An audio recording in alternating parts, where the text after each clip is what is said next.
Be ready? Start. Mr. Chairman, as we are aware, for several years in the past, I had been intimately interested in the financial and economic problems of my country. I am glad that this conference has been devoting a great deal of attention to the problems of inflation and recession in which the world has been so intensely and seriously involved during the last few years. My interest in matters of finance and economics has been both official and personal. In the international sphere, I have followed the apprehension and concern the devastating effect of inflation combined with a persistent recession which caused a steep fall in the prices of commodities and created continued monetary instability. This has given a severe jolt to the economy of so many countries throughout the world, whether they are developed or developing countries.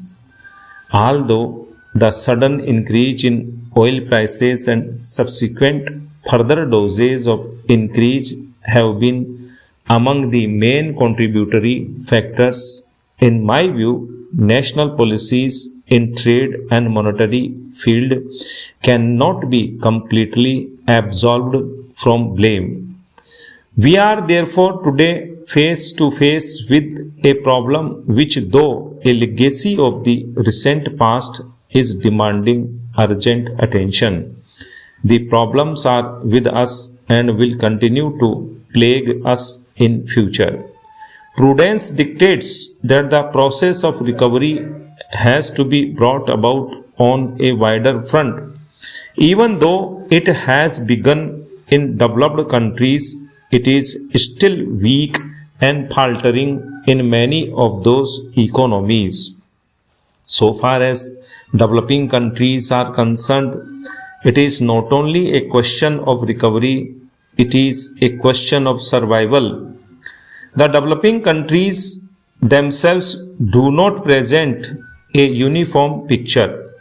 The poorer among those which are commonly described as a non-oil developing countries have been very seriously affected, and as time is, their plight is going to worsen and not improve unless collective and cooperative action is expeditiously taken to pull them out of a grave and persistent situation.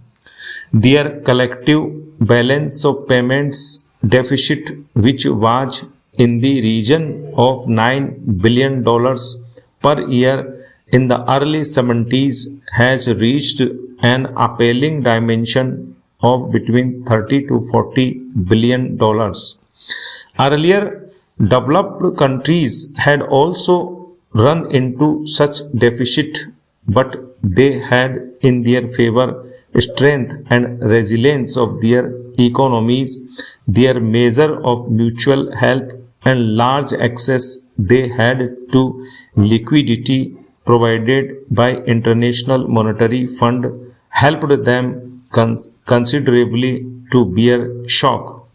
It is quite obvious in the circumstances both the developing countries would find themselves in unenviable situation.